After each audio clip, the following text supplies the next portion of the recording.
Ребят, всем большой привет, меня зовут Фил, канал Честный Блог. Мне кажется, что сегодня пришло время вам высказаться. Вам, моим подписчикам, которых, кстати, на днях стало 300 тысяч, за что вам говорю огромное спасибо. Вы знаете, что мой канал специализируется в том числе на очень четком и конкретном и дотошном порой сравнении фотографий. И обычно я вам рассказываю свое мнение, порой, возможно, навязываю, но уж простите, я говорю, что думаю по поводу фотофлагманов. Сегодня пришло время вам высказаться. Pixel 6 Pro, Galaxy S21 Ultra, Huawei P50 Pro, Mi 11 Ultra, Sony Xperia 1 Mark III, iPhone 13 Pro, OnePlus 9 Pro, Realme Master Explorer Edition, а также Vivo X70 Pro, которого у меня сейчас нет на руках, потому что я его уже отдал. Друзья, я сделал огромное количество фотографий вот на все эти фотофлагманы 2021 года. И я хочу, чтобы вы проголосовали за самые крутые фотографии. Уверен, что подобные голосования будут на многих техноканалах. Но там, скорее всего, будут Pixel 6 Pro, iPhone 13 Pro, наверняка Samsung и, скорее всего, Mi 11 Ultra. Все. Но ведь это же так скучно, а самое главное, очень узко, потому что есть другие фотокамеры, которые делают классные фотографии.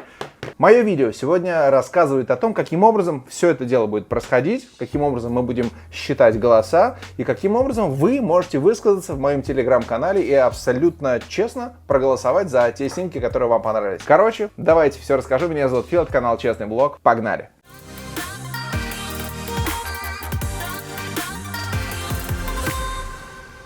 Возможно, вас один такой момент смутил, я предполагаю вопрос. Типа, Филипп, со всеми этими телефонами, окей, понятно, но что здесь делает Realme? Realme GT Master Explorer Edition. Я вот что вам скажу. Во-первых, Realme в этом году, вы знаете, очень сильно вырос. И закидал рынок очень классными смартфонами. Это первый момент. Второй момент. Realme на основную камеру делает на самом деле фотографии, которые очень легко могут соревноваться с другими телефонами. Я вот делал сравнение Realme GT обычный с Galaxy S21 Ultra. Так в какие-то моменты Realme делал фотографии более четкие, более детализированные, чем Samsung. А Master Explorer Edition, он делает фотографии лучше, чем Realme GT. Так что, поверьте мне, у этого товарища будут свои поклонники. Также, кстати, напомнить вам хочу, что если вы хотите приобрести, любой из этих смартфонов практически, только кроме Huawei, Vivo, то я вас отправляю к моим друзьям до компании Cyprus. В Москве находится. Внизу оставляю ссылку, переходите, посмотрите, у них классные цены, доставка по всей России. И самое главное, если именно по этой ссылке перейдете, вам будет подарок. Так что welcome. А вот если вы в Питере находитесь и вы хотите купить, например, iPhone или Samsung, или Xiaomi, я вас отправляю к моим друзьям в компанию Mobile Boutique. Также внизу ссылочка будет, переходите, посмотрите. Значит, смотрите, как у нас все будет происходить. В телеграм-канале мы выкладываем фотографии. Я больше того скажу, мы уже выложили первые фотографии, первые 5 фотографий, которые касаются портрета. И уже есть крутые результаты. Но я вам, естественно, их не скажу. Они очень удивительны настолько, что там есть моменты, где как раз таки Realme лидирует. Прикиньте. И я, друзья, хочу вам сейчас презентовать вот эти фотографии, на которые у нас происходит голосование, и рассказать какие-то моменты, на которые я хочу, чтобы вы обратили внимание. Все, что вам нужно, это перейти вниз по ссылочке, подписаться на канал, и, собственно, начать голосовать. Во вторник мы выложили первые 5 портретов. В среду мы будем выкладывать еще 2 серии по 5 фотографий, то есть всего 10. И в четверг, 16 декабря, мы выложим еще 2 серии по 5 фотографий. Всего у нас получается 25 снимков. Мы все разделили на несколько дней, чтобы вам было проще. Кстати, наверное, у вас будет вопрос, можно ли переголосовать? Нет, наверное, нельзя. Важный момент еще в телеграм-канале, ведь фотографии, они будут немножко урезанного качества. Поэтому вот там вот как бы максимально четкой детализации вы не увидите. Но в целом картина вот очень понятна. Особенно по некоторым фотографиям прямо сразу видно, что круто сделано, а что не круто. Вот давайте я вам сейчас покажу. Итак, друзья, это первые фотографии, первая партия фоток, которые уже выложены во вторник. Это фотография моего сына Оскара. Вот смотрите, друзья, прямо сейчас, вот перейдя на эту страничку, уже можно заметить, что некоторые фотографии прямо отличаются цветом. Фотография, знаете, штука хорошая. Кому-то цвет, например, более желтоватый нравится, а кому-то более желтоватый цвет не нравится. И тут, собственно, вы сами выбираете, что вам больше нравится. Именно поэтому в этой схеме очень легко может выиграть вообще Realme. Понимаете? Потому что здесь решают алгоритмы, и здесь решают то, насколько производитель смог угадать желания людей, которые смотрят на фотографию. Вот это портретик, здесь есть размытый фон, это портретик сфотографированный на телевичок, обратите внимание, кроме одного смартфона. Один смартфон не сфотографирован на телевичок, потому что у Realme нету телевичка. Или же вот еще, это портрет Амелии. Смотрите, я сделал фотографии дома. Потому что мы очень часто фотографируем наших любимых, детей и так далее дома. И поэтому, конечно же, важно, чтобы смартфон умел делать фотографию в домашних условиях хорошо. А здесь, знаете, столько много вещей, которые могут испортить фотографию. Ну, во-первых, как минимум, ребенок. Ребенок шевелится, да, вы же понимаете. Это такое существо, которое невозможно заставить сидеть ровно. Даже такую замечательную девочку, как Камелия. Первый момент. Второй момент. Отсутствие нормального света. Здесь отовсюду падает свет, он разной температуры, что-то потеплее, что-то посветлее, где-то светодиоды и так далее. То есть смартфону достаточно сложно понять, какую же фотографию надо сделать. Ну и опять же, эти фотографии сделаны на телевичок. Телевички отличаются тем, что у них меньшая светосила. То есть фотография получается более правильная, лицо не искаженное, потому что когда мы фотографируем на основную камеру, на широкоугольную, там, конечно, и происходит искажение. Здесь все хорошо с геометрией лица, но при этом вот я, конечно, вижу...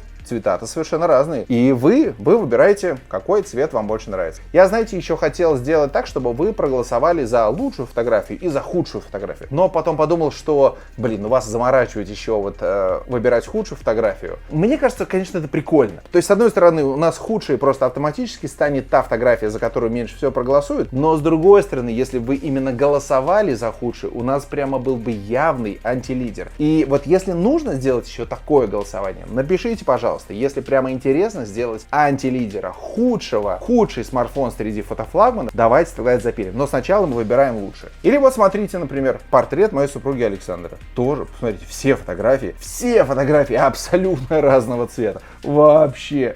У всех чуть-чуть разная детализация, у всех чуть-чуть форма лица разная. Все фотки совершенно разные. И кому-то нравится покраснее, кому-то нравится пожелтее, кому-то нравится посветлее, кому-то нравится потемнее. Вы, друзья, как всегда, все выбираете. Или вот, например, фотография. Я делал сам селфи себя, то есть я ставил телефон на стоечку, отбегал, ставил на таймер, фотографировал, получал результат. Здесь мне в этой фотографии важно тем, что она сделана на улице, вечернее время, поэтому, детализация, да, сами понимаете, нужно, чтобы смартфон смог нормальную сделать детализацию. А во-вторых, мне было интересно посмотреть, вот как будет размытие. Мне нравится, когда смартфон замечает, что сзади есть светящиеся объекты, и он их превращает в шарики. Мне это нравится. Хотя вот судя по этим фотографиям, далеко не всем производителям это нравится. То есть мне это нравится, а другим не нравится. Есть, кстати, смартфоны, типа, например, Huawei, где ты можешь выбирать. Там могут быть шарики, или сердечки, или ромбики, или еще что-то.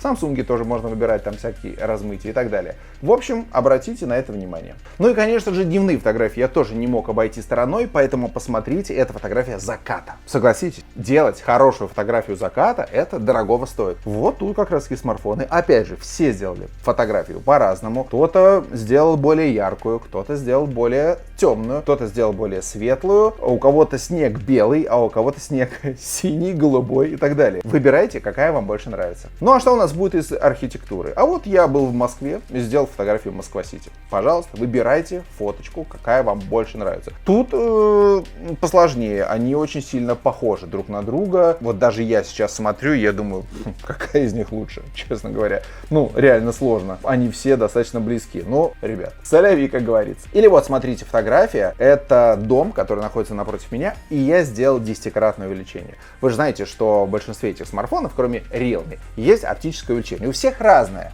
Да, у всех разное. У кого-то прямо есть 10-кратное увеличение. Соответственно, это Samsung. Вы же не знаете, где тут Samsung, да? Вот я знаю, где тут Samsung, а вы не знаете. И, соответственно, вы выбираете сердцем, глазами и так далее. И совершенно не факт, что в этой ситуации Samsung окажется лучше всех. Вот. А вот еще одна фотография. Смотрите, Николай I. Я, кстати, обращал внимание уже на эту фотографию. Это отреставрированный памятник в Санкт-Петербурге. Тоже все смартфоны его сделали по-разному. Кто-то прям уходит в какие-то очень сильно голубые тона, синие тона. Кто-то делает потемнее, кто-то делает посветлее. Эта фотография сделана, соответственно, на основную камеру, так что здесь у всех все примерно одинаковое по геометрии. Ну, я, конечно, запарился и сделал еще фотографию звездного неба. Это было очень замороченное мероприятие, и оказалось, что часть смартфонов не умеют делать фотографию звездного неба. Ну, просто у них нету этой функции. Когда я просто, например, делал длинную выдержку, то получалась, например, фотография за светом. У кого какая, я не буду вам говорить, да? Но вы можете сами здесь выбрать. Вообще тут со звездами как бы получилось, я бы сказал, так себе. То есть звезд как бы и не очень много на небе. Ну, я в 7 утра вставал, ехал делать фотографии, а на улице было минус 15 градусов. Уже жесть. Я в сторис, кстати, закидывал инфу об этом. Также, друзья, я делал фотографию Луны. И у нас есть 4 Луны. Я не буду говорить, с каких смартфонов я делал эти 4 Луны, но важно понимать, что очень немногие смартфоны умеют делать увеличение типа в 60 раз, в 70, 80 и так далее. Часть из этих смартфонов умеет. Соответственно, часть из этих смартфонов отличились у нас с фотографией Луны. Какие? Мы узнаем потом, когда вы проголосуете и выберете. А вот еще одна фотография тоже. Мне показалась она такая очень сказочная, интересная. Это увеличение в 10 раз. Сзади Лахта-центр, стоит Александра. Вы можете опять же посмотреть на цвет снега. Вы можете посмотреть на детализацию. Вы можете посмотреть на цвет вот этого розового пальто, которое на самом деле на всех фотографиях совершенно разное. И где-то оно прямо розовое, а где-то оно как бы такое, более бордовое. Выбирайте, соответственно, тот вариант, который вам нравится. Или вот, смотрите, я делал фотографию моста. Тоже так было холодно, там идти до него так долго. Вот, делал для вас специальную фотографию моста. Это оптическое увеличение. Нам же важно знать, как смартфоны умеют делать с оптическим увеличением фотографий вечером и насколько это хорошо получается. Причем тут у всех разное оптическое увеличение. Есть два смартфона, у которых два разных оптических увеличения. Это Vivo и Samsung. Там двухкратное и пятикратное, в Samsung Vivo двукратное и пятикратное увеличение, в Samsung трехкратное и десятикратное увеличение. Ну, соответственно, я где-то делал двукратное увеличение, где-то делал трехкратное увеличение. На Huawei, соответственно, 3,5-кратное увеличение. На OnePlus тоже какое-то вот такое кривоватое. Короче, вот это все тут.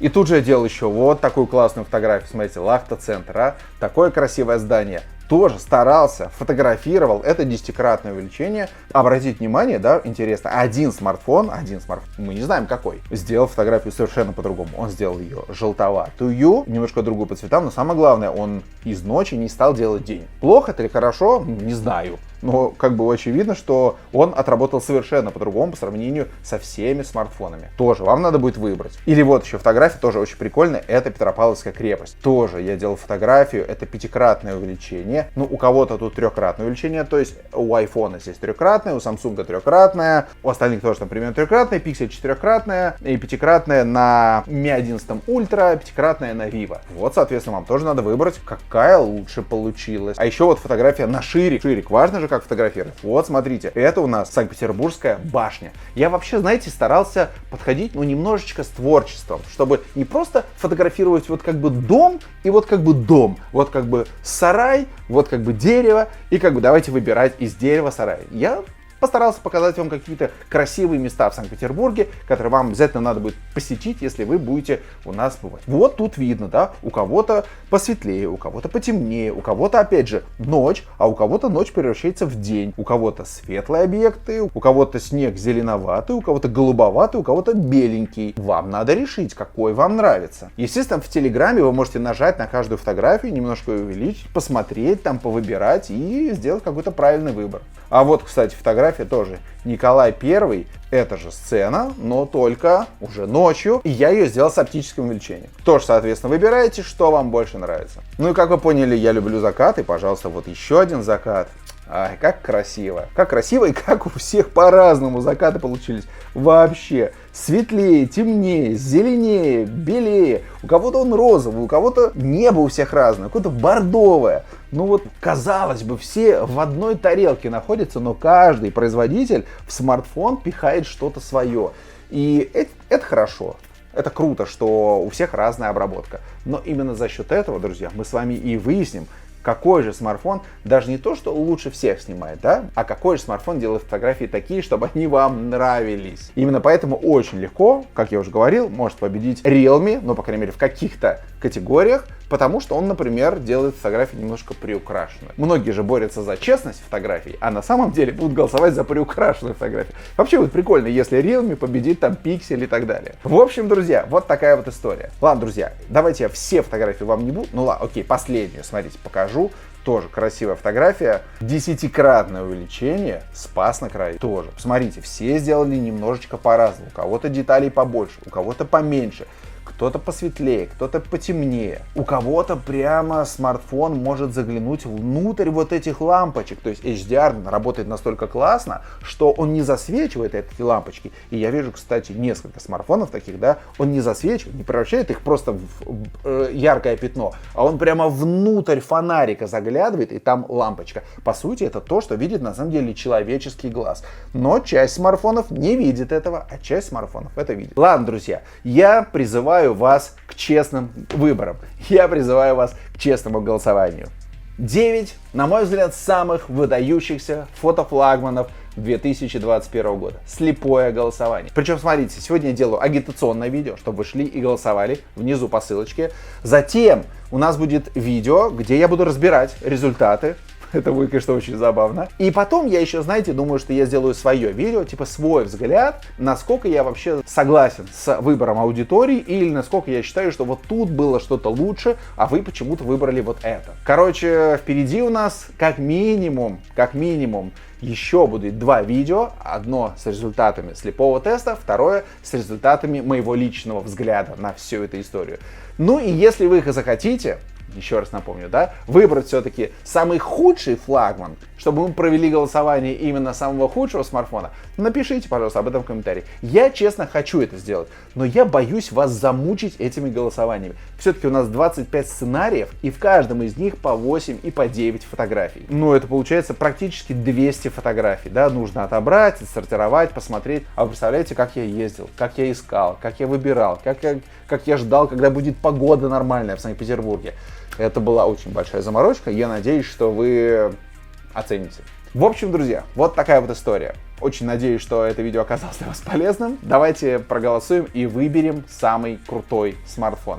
Я желаю вам приятного голосования, приятного просмотра. Голосуйте сердцем, изучайте фотографии, сравнивайте и выбирайте самое лучшее. Ну и через несколько дней мы подведем итоги этого голосования. На этом все. Меня зовут Фил. Это канал Честный Блог. Обязательно подписывайтесь на мой канал, потому что вот только у меня такой контент. Реально, только у меня. Больше ни у кого такого нету. Это Честный Блог. Всем спасибо и пока.